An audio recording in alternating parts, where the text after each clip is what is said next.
Welcome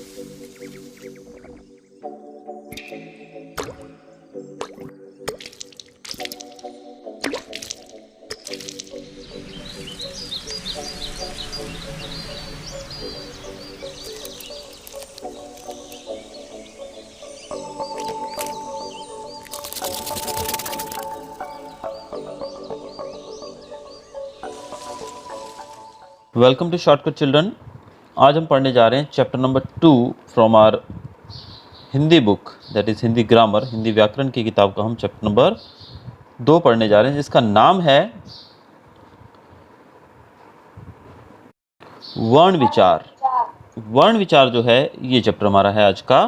तो चलिए देखते हैं वर्ण विचार के बारे में, हम थोड़ा विचार करके देखते हैं।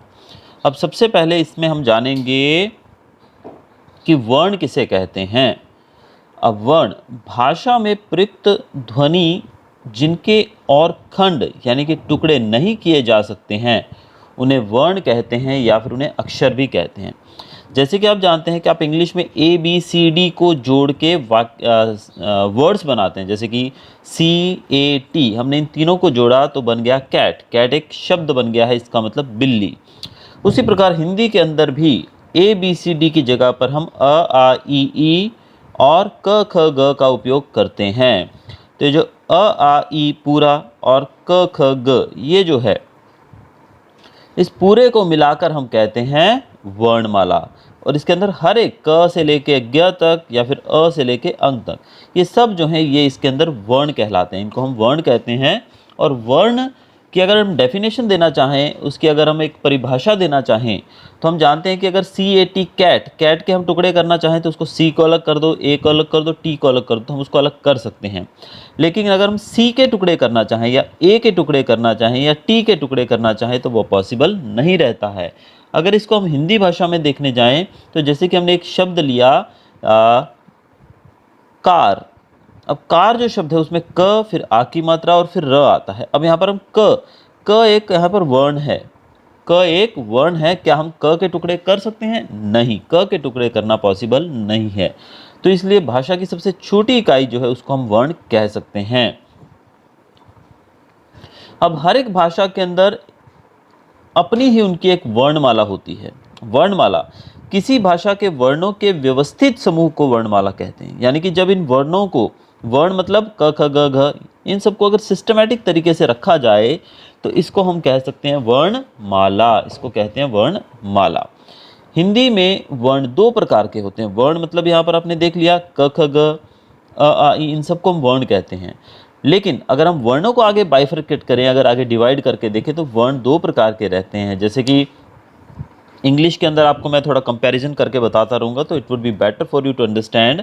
तो जैसे आपने देखा है कि ए बी सी डी जो हम लोग अल्फ़ाबेट्स लिखते हैं इंग्लिश के, उसमें भी हम दो तरह के हम उनको भी ए बी सी डी को भी दो पार्ट्स में डिवाइड करते हैं। एक रहते हैं कॉन्सोनेंट्स और दूसरे रहते हैं वोवल्स। उसी प्रकार हिंदी के अंदर भी वर्ण जो हैं उसको दो पार्ट में बांटा जाता है। एक होते हैं कॉन्सोनेंट्स जिनको हम हिंदी में व्यंजन कहते हैं, और दूसरे होते हैं वोवल्स जिसको हम स्वर कहते हैं। तो यानी कि वर्ण जो है हमारे, उनको दो पार्ट में बांटा जाता है, वो हैं स्वर्ण और व्यंजन। अब हम देखते हैं स्वर के बारे में। स्वर को जैसे मैंने बताया कि इंग्लिश में हम वोवल्स कहते हैं। वोवल्स आप जानते हैं ए ई आई ओ यू। तो जब हम ए एन और द का प्रयोग करते हैं इंग्लिश में तो उसके लिए हम वोवल्स का साउंड देखते हैं। यानी कि कोई भी ऐसा शब्द जिसके पहले वोवल का साउंड आता है, यानी कि अ आ ई ऊ री ए ओ, ये जो शब्द, ये जो मैंने सारे वर्ण पढ़े, ये 11 हैं, इनको कहा जाता है स्वर, जिनको हम इंग्लिश में वोवल्स कहते हैं। और ये जो स्वर है, इनके जो भेद की बात करें तो स्वर के 3 भेद होते हैं। एक होता है ह्रस्व स्वर जिसको शॉर्ट भी कहते हैं, दूसरा होता है दीर्घ स्वर जिसको लॉन्ग भी कहते हैं, और तीसरा होता है प्लुत स्वर जिसको हम लॉन्गर यानी कि उससे भी लंबा कहते हैं। सबसे पहले हम ह्रस्व स्वर के बारे में पढ़ते हैं। ह्रस्व स्वर वो हैं जिन स्वरों के उच्चारण में सबसे कम समय लगता है, यानी कि जो बहुत शॉर्टली बोले जाते हैं, यानी कि हमें ज़्यादा लंबा उसके साउंड को खींचना नहीं पड़ता है और वो बहुत ही शॉर्टली बोले जाते हैं और वो ख़त्म हो जाते हैं। इनको कहते हैं हम ह्रस्व स्वर या फिर शॉर्ट वॉवल्स। एग्जाम्पल हम लेते हैं अ। आप देखिए मेरे शब्द मुझसे उच्चारण करके देखिए आप लोग। अ, ई, ऊ, री। ये जो मैंने कुछ वोवल्स जो बोले अभी मुँह से, ये बहुत ही शॉर्ट हैं, they are the very short vowels, तो इनको हम कहते हैं ह्रस्व स्वर। दूसरा जो है वो है दीर्घ स्वर, जिनको हम लॉन्ग वोवल्स भी कहते हैं। अब इसको बोल के देखेंगे, जिनको बोलने में थोड़ा समय लगता है, यानी कि ह्रस्व स्वर से दुगना समय लगता है, यानी कि double than the short vowels, ह्रस्व स्वर से डबल समय लगता है, इसको बोलते हैं दीर्घ स्वर। अब बोल के देखते हैं, आ, ई, यहाँ पे बड़ी ई की बात कर रहा हूँ मैं, आ, बड़ी ई, ऊ, यहाँ पे ऊ भी बड़ा है, ए, ओ, ओ। तो ये जो सारे जो मैंने वर्ण यहाँ पर बोले, ये सब थोड़ा ज़्यादा समय लेते हैं कंपैरेटिवली ह्रस्व स्वर के, तो इनको हम कहते हैं दीर्घ स्वर। तीसरा जो स्वर यहाँ पर बताया गया हुआ है प्लुत स्वर, जिनको बोलने में और ज़्यादा समय लगता है।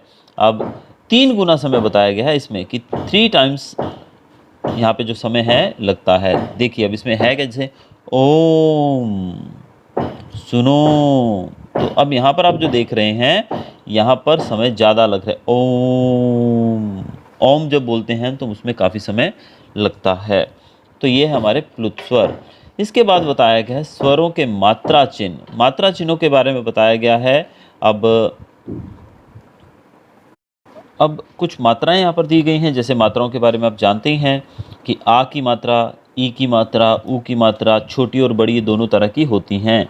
अगर इसके बारे में आप बहुत ही छोटी क्लासेस में पढ़ के आए हैं, जैसे कि ए की मात्रा होती है, फिर बड़ा ए भी आता है। हमें लिखना है केला, तो हम छोटे ए की मात्रा लगाएंगे, इनकी एक ऊपर ए लगेगा। लेकिन अगर हम लिखने वाले हैं कैसा, तो यहाँ पर ए की मात्रा जो है डबल आएगी, यानी कि बड़े ए की मात्रा। हमें लिखना है आपकी कक्षा में कुल कितने छात्र हैं, कुल में छोटा ऊ आएगा। अगर हमें लिखना है कूलर, तो क को बड़े ऊ की मात्रा लगेगी। तो ये मात्राओं के बारे में आप जूनियर क्लासेस में पढ़ चुके हैं। अब हम पढ़ते हैं अयोगवाह के बारे में। अब यहाँ पर हमने अ से लेके औ तक जो थे, इनको हमने वोवल्स माना, इनको हमने स्वर माना। लेकिन इसके बाद जब हम अ, आ, ई पढ़ते हैं, तो उसके अंदर एक हमारा अंत में हमारा जो स्वर आता है उसको हम बोलते हैं अंग, और दूसरा रहता है अह। ये जो दोनों हैं, ये दोनों ही ध्वनियाँ जो हैं, ये ना तो स्वर में आती हैं ना व्यंजन में आती हैं। यानी कि अंग और अह ये ना स्वर में आती हैं ना व्यंजन में आती हैं, तो इन्हें कहा जाता है अयोगवाह। अब अयोगवाह किसको कहेंगे हम, अंग और अह को। अब हम पढ़ेंगे अनुस्वार के बारे में। अनुस्वार का उच्चारण नाक से होता है। अनुस्वार किसको कहते हैं, ऐसे व्यंजन जिनका उच्चारण नाक से किया जाता है।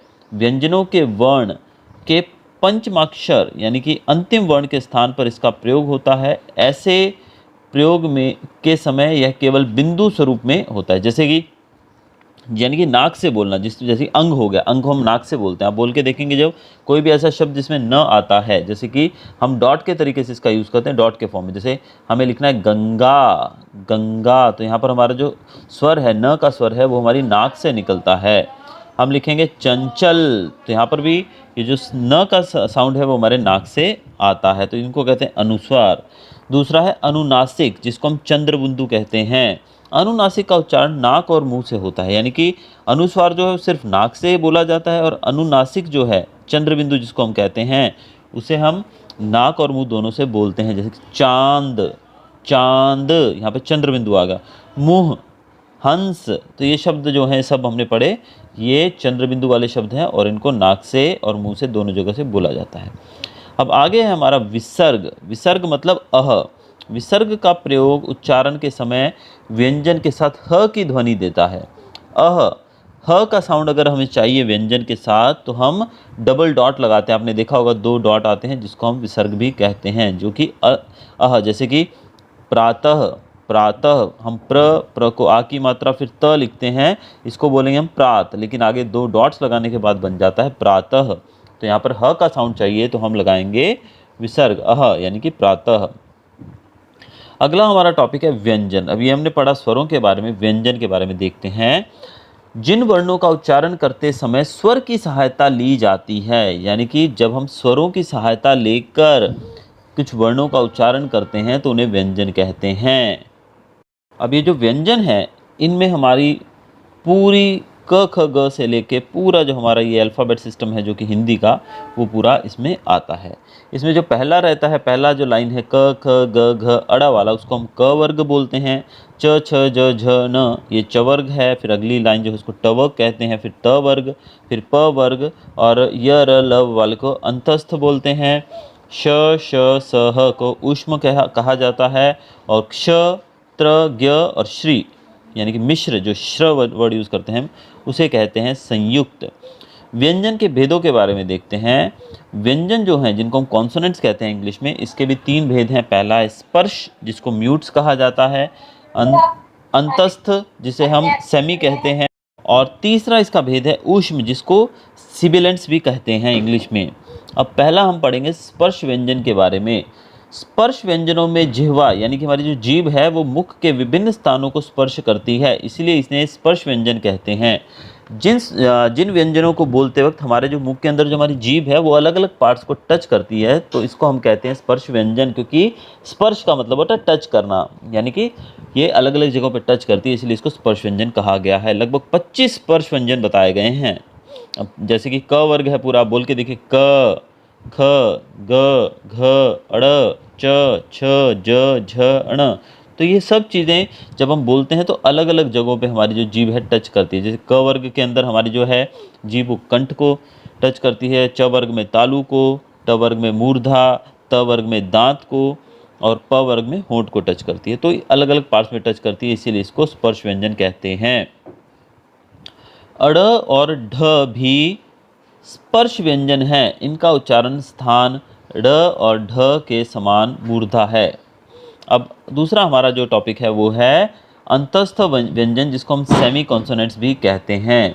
स्वर तथा व्यंजन के बीच में स्थित होने के कारण इन्हें अंतस्थ व्यंजन कहा जाता है। अंतस्थ व्यंजन जो है स्वर तथा व्यंजन के बीच में स्थित होने के कारण इन्हें अंतस्थ व्यंजन कहा जाता है। जिनके उच्चारण में जीभ मुंह के किसी भाग को पूरी तरह स्पर्श नहीं करती, उन्हें अंतस्थ व्यंजन कहते हैं। यानी कि यहाँ पर जीभ का जो है संपर्क मुंह के अन्य पार्ट्स के साथ नहीं आता है, इसीलिए इसको अंतस्थ व्यंजन कहा जाता है। अंतस्थ व्यंजन जो है उनकी संख्या 4 होती है, जैसे कि य र ल व, य र ल व, ये 4 जो हैं ये अंतस्थ व्यंजन हैं। अब अगला हमारा जो अंतिम व्यंजन है वो है ऊष्म व्यंजन। ऊष्म व्यंजन के उच्चारण में श्वास के तेज़ी से बाहर निकलने के कारण मुख में ऊष्मा यानी कि गर्मी पैदा होती है, इसीलिए इन्हें ऊष्म व्यंजन कहते हैं। जैसे कि इसके भी 4 ही पार्ट्स होते हैं, 4 ही होते हैं ऐसे उपरोक्त व्यंजन जो हैं ऊष्म व्यंजन ये 4 ही रहते हैं। जैसे कि श, श, स, ह, ये चारों जो हैं ये ऊष्म व्यंजन है, क्योंकि इसमें मुख से हवा तेज़ी से बाहर निकलती है जिससे मुंह में गर्मी पैदा होती है। ऊष्मा मतलब गर्मी, इसी कारण से इसे ऊष्म व्यंजन कहा जाता है। अब हम बात करते हैं संयुक्त व्यंजन की। एक से अधिक व्यंजनों के मेल से बनने वाले व्यंजन संयुक्त व्यंजन कहलाते हैं। संयुक्त व्यंजन मुख्य रूप से 4 होते हैं। अब जो एक से ज़्यादा व्यंजनों के मिलने से बनते हैं उनको बोलते हैं हम संयुक्त व्यंजन। फॉर एग्जाम्पल जैसे कि क्ष, क्षत्रिय वाला क्ष जो है उसमें क और श का मेल होता है, क्ष बोलते हैं उसे में। त्रिशूल, त्र मतलब त और र का मेल होता है। ज्ञानी, यहाँ पर ज और न का मेल होता है, ज्ञानी। फिर श्रुतिलेख या श्रेणी जिसे वहाँ पर श और र का मेल होता है, इनको कहते हैं संयुक्त व्यंजन। आगे है हमारा दावित्व व्यंजन। जब एक ही व्यंजन का दो बार प्रयोग किया जाता है तो उसे दावित्व व्यंजन कहा जाता है। जैसे कि दिल्ली, यहाँ पर ल जो है इसका उपयोग 2 बार हुआ है। देखो दिल्ली में ल 2 बार लिखेंगे। बच्चा, यहाँ पर च 2 बार आएगा। खट्टा, यहाँ पर ट 2 बार आएगा। पक्का, यहाँ पर क 2 बार आएगा। तो ऐसे व्यंजन जो हैं इनको हम कहते हैं दावित्व व्यंजन, क्योंकि इनका डबल इस्तेमाल किया जाता है 2 बार। अगला हमारा टॉपिक है संयुक्ताक्षर। संयुक्ताक्षर क्या है? जब स्वर रहित व्यंजन का अपने से अलग स्वर सहित व्यंजन से मेल होता है तब वह संयुक्ताक्षर कहलाता है। यहाँ पर कहने का भाव ये है कि जब स्वर रहित व्यंजन का अपने से अलग स्वर सहित व्यंजन से मेल होता है, जैसे कि हम लिखते हैं स्वस्थ, यहाँ पर स्वस्थ, यहाँ पर स जो है वो 2 बार आया है और स का व के साथ मेल हुआ है और दूसरे स का थ के साथ। विद्या, यहाँ पर द जो है वो या के साथ मिल गया है, य के साथ, विद्या। तो ऐसे जो अक्षर रहते हैं इनको हम संयुक्त अक्षर कहते हैं। अब हम पढ़ेंगे लेखन विधि कि किस प्रकार से इसको लिखा जाता है। पहला बताया गया हलंत लगाकर। हलंत जो आप निशान ये देख रहे हैं, इस साइन को हलंत कहा जाता है। अब ये कैसे लगाया जाता है, जैसे कि बुद्धिमान विद्यालय लिखते हैं तो द के नीचे हम लोग एक छोटा सा एक निशान लगाते हैं जो कि बड़े ऊ की मात्रा जैसा होता है, इसको हलंत कहा जाता है। दूसरा है पाई हटाकर, यानी कि इसमें बताया गया है कि जैसे कि आप शब्द लिखते हैं अच्छा, यहाँ पर च जो है, यहाँ पर बिना पाई वाले व्यंजनों को दूसरे व्यंजन के साथ जोड़कर लिखा जाता है, यानी कि जो अक्षर रहता है, जो व्यंजन रहता है, उसको आधा दूसरे का चिपका दिया जाता है। जैसे कि अच्छा लिखा है, यहाँ पर च हमने आधा लिखा है, संख्या यहाँ पर ख आधा है, विश्व श का वो डंडा हम लोग हटा देते हैं। तो इस तरह हम पाई हटाकर उसको जब लिखते हैं तो इस तरीके से भी इसको लिखा जाता है संयुक्त अक्षर को। तो तीसरा है घुंडी हटाकर। घुंडी हटाकर मतलब जैसे कि मक्कार लिखते हैं तो यहाँ पर हम लोग क को आधा लिख देंगे, जैसे दफ्तर, फ को आधा लिख देंगे। क और फ जैसे व्यंजनों के आकार में घुंडी को हटाकर लिखा जाता है। जैसे कि क नीचे हम क 2 बार लिखेंगे और फिर नीचे हलंत लगाएंगे, उससे बढ़िया तो हम लोग क्या करेंगे, क को आधा कर देंगे तो मक्कार, दफ्तर, फ आधा हो जाएगा। तो इस तरीके से जो लास्ट बॉटम का पार्ट है वो हटा के हम लोग इसकी घुंडी हटाकर इसको कंप्लीट लिख सकते हैं। इसको कहते हैं हम संयुक्ताक्षर लिखने की विधि। तो अभी हमारा लास्ट जो टॉपिक है, लास्ट पेज जो हमारा है वो है र के विभिन्न रूप। र जो है उसको अलग अलग तरीके से लिखा जाता है। जैसे कि स्वर रहित व्यंजनों के साथ र का प्रयोग उन व्यंजन के नीचे किया जाता है। जैसे कि प्र, हम प्रदेश में प्र लिखते हैं तो प के नीचे क्या करते हैं, हम क्रॉस लाइन लगा देते हैं। जैसे कि द्रव्य लिखते हैं तो द्रव्य के लिए हम नीचे छोटा सा एक डंडा लगा देते हैं। जैसे कि हमने ट्रस्ट लिखना है तो ट के नीचे भी हम र लगा सकते हैं। तो ये र लिखने की अलग अलग विधि है। फिर स्वर रहित र का प्रयोग अगले अक्षर के शीर्ष पर भी किया जाता है। एक तो नीचे हम लोग लगाते हैं प्र, जैसे कि प्रदेश में प्र लगाते हैं तो नीचे र बनाते हैं।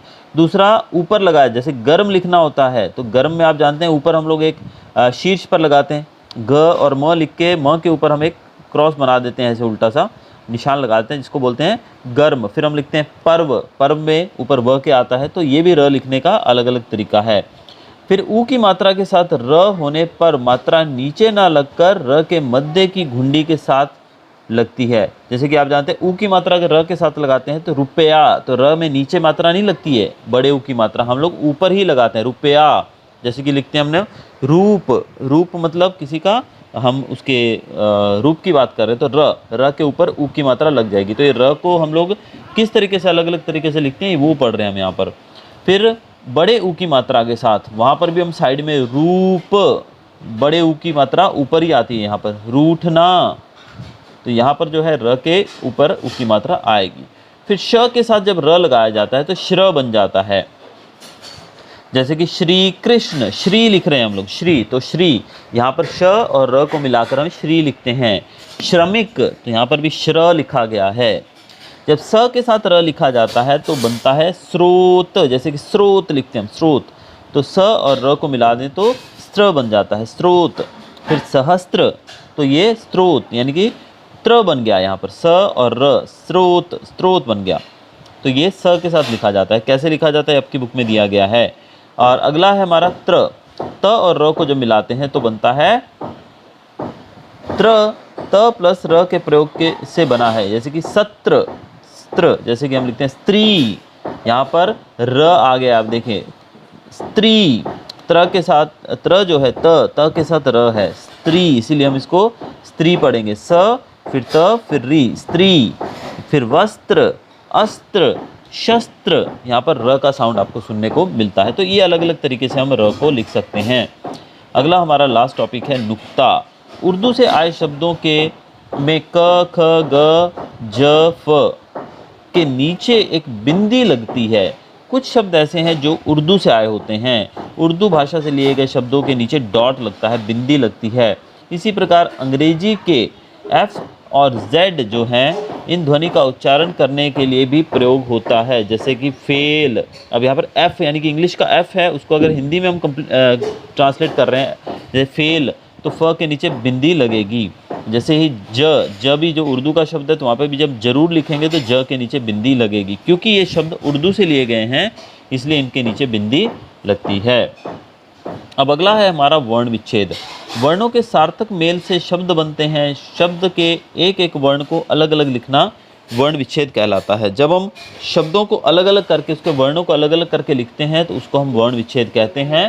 कि जैसे कि यह थर्मस, तो यहाँ पर आप देख सकते हैं थर्मस में थ फिर अ का साउंड होता है, थ प्लस अ प्लस र प्लस अ प्लस म प्लस अ प्लस स प्लस अ, यानी कि यहाँ पर हर एक वर्ण के साथ हमें अ का साउंड मिल रहा है।